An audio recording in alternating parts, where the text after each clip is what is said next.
एक बात शिव महापुराण की कथा बहुत अच्छी कहती है। झूठ बोल ली है, कोई बात नहीं। जिंदगी में कपट हो गया, कोई बात नहीं। जीवन में अपने से पाप हो गया, कोई बात नहीं। हमने जिंदगी में कोई व्रत भी नहीं करा, कोई बात नहीं।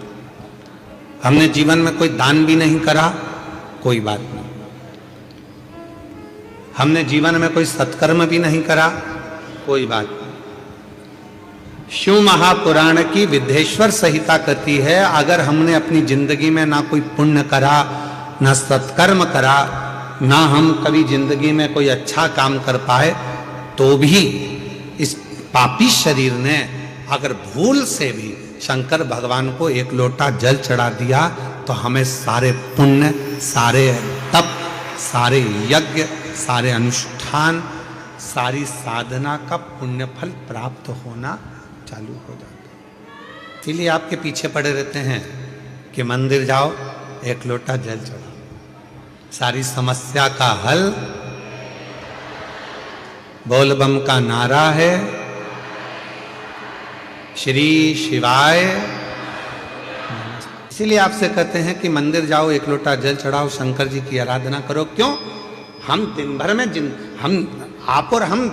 दिन भर में मोबाइल पर बात कर रहे हैं, किसी से बात कर रहे हैं, ना जाने कितना झूठ निकलेगा, कितनी गलत बात निकलेगी, कितनी अशुद्ध बात हमारी वाणी से निकलेगी। कम से कम यदि हम भगवान शंकर की विरल भक्ति में भगवान शंकर को एक लोटा जल चढ़ाने में लगे रहेंगे, भगवान शंकर को एक लोटा जल चढ़ाते रहेंगे, तो निश्चित है कि हमारे द्वारा किया गया जो कुछ गलत कर्म भी है तो वो नष्ट हो जाए। हमारा किया गया गलत कर्म, हमारा किया गया गलत कृत्य भी वो नष्ट हो।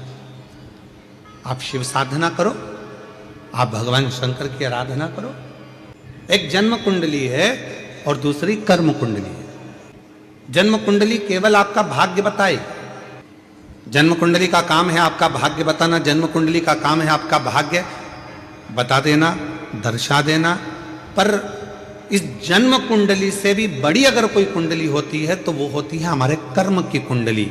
आपने अच्छा कर्म करना चालू कर दिया, मेहनत करना चालू कर दी, तो जन्म कुंडली में भले राजयोग ना लिखा हो, पर आपने अगर मेहनत करी है तो राज सिंहासन पर तो बैठ कर ही रहेंगे। दुनिया के महाराज ने तुमसे कह दिया हो कि तुम्हारी कुंडली में शनि आकर बैठ गया हो, दुनिया के महाराज ने तुमसे कह दिया हो कि तुम्हारी कुंडली में मंगल आकर बैठ गया, तुम्हारी कुंडली बेकार है, तुम्हारा राजयोग नहीं है, तुम्हारी जिंदगी में ये दुख है, तुम्हारी जिंदगी में ये तकलीफ है, तुम्हारी जिंदगी में ये कष्ट है, तो एक बात याद रखना कि जन्म कुंडली वाले ने जन्म कुंडली बता दी। अब तुम्हारे हाथ में है कि उस कुंडली को पलटोगे कैसे। तो उसको पलटने का सबसे सुंदर तरीका है तुम्हारी हाथों की मेहनत, लगन, परिश्रम और शिव जी को चढ़ाया गया एक लोटा जल तुम्हारी कुंडली को भी बदल कर रख देगा। जो कभी ना मंदिर गया, ना देवालय गया, ना शिवालय गया, उसकी माता ने जो भगवान शंकर को जल चढ़ाया था, उस जल का फल उस देवराज को मिला। और वो फल काम भी ऐसी जगह आता है जिस समय पर मनुष्य बहुत ज्यादा अटक जाता है, जैसे कनेर का फूल और दुर्वा का संग। ये दो चीजें ऐसी हैं। कनेर का फूल देखा है आप लोगों ने? हाथ उठाओ जिन जिन ने कनेर का फूल देखा है सबने? रखो अपने। एक कनेर का फूल, एक दुर्वा हमारे यहाँ पर कहते हैं वो हरी हरी जो घास होती है, दूब होती है, उसको दुर्वा कहते हैं। एक होता है कनेर का फूल, एक होती है दुर्वा। ये दो हैं। शिव महापुराण की कथा कहती है, शिव महापुराण का कौमार खंड वर्णन करता है जब व्यक्ति बहुत ज्यादा उलझनों में कहीं एकदम अचानक गिर जाए, अचानक से आकर गिर गया और उसका कोई निर्णय निकल ही नहीं रहा। वो निर्णय निकल ही नहीं रहा है, बिल्कुल इतनी अड़चन में फंस गया कि चारों तरफ से ऐसा लग रहा है कि अब तो कोई निर्णय निकल ही नहीं रहा, अब तो मर जाऊं तो अच्छा। तो शिवपुराण की कथा कहती है मरना उसका कोई हल नहीं है, सुसाइड कर लेना उसका हल नहीं है। अब मैं चारों तरफ से घिर गया हूँ, बहुत परेशान हो गया हूँ, बहुत तकलीफों में फंस गया हूँ, तो अब तो मैं मर जाऊं तो अच्छा। उसके मन में ये भाव हो जाता है। उस समय पर कुछ मत कर, सुसाइड का तो सोची मत ही, मरने का तो सोची मत ही, केवल एक काम कर, एक कनेर का फूल और एक दुर्वा दोनों ले जा। जया, विषहरा, शामली वारी, दौतली और देव, शिव जी की 5 बेटियां। सब लोग उनका नाम लेंगे साथ में।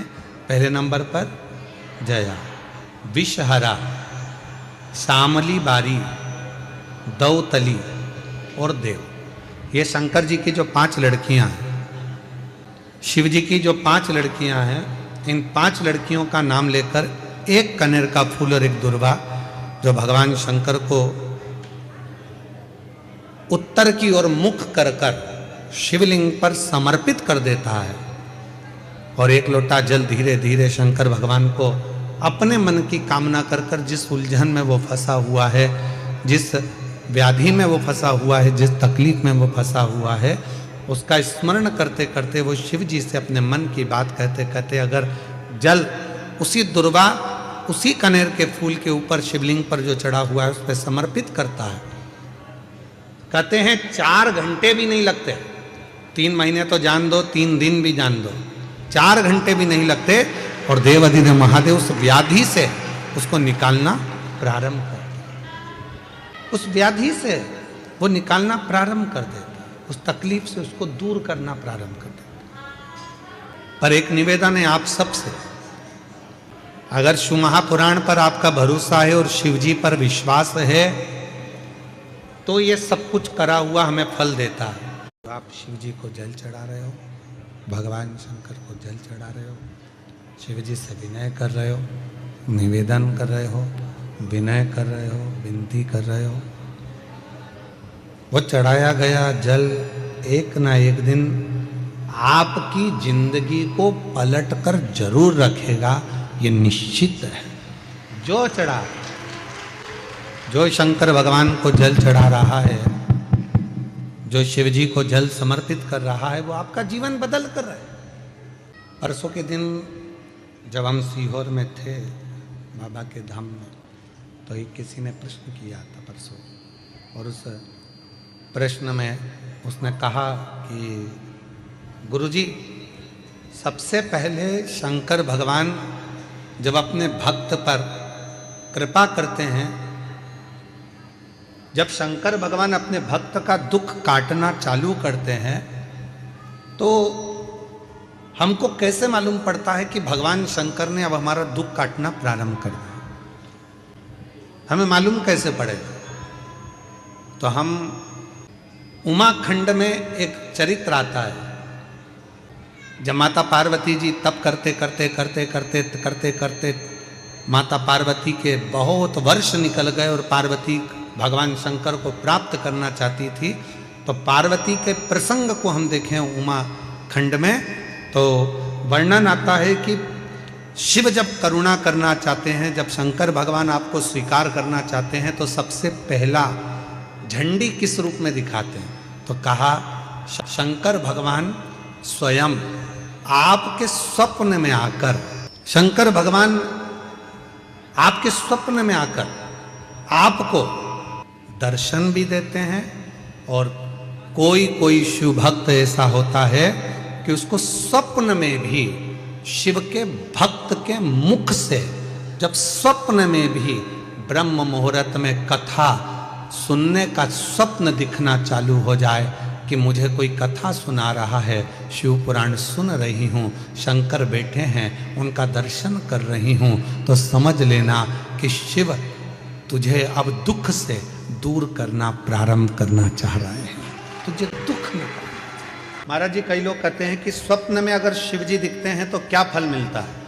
शिव महापुराण का पार्वती खंड कहता है, अगर स्वप्न में शंकर भगवान का शिवलिंग का दर्शन हो जाए, समझ लेना कोई बहुत बड़ी विपदा आने वाली थी, शंकर भगवान सामने आकर खड़े होकर उस विपदा को टाल दिया।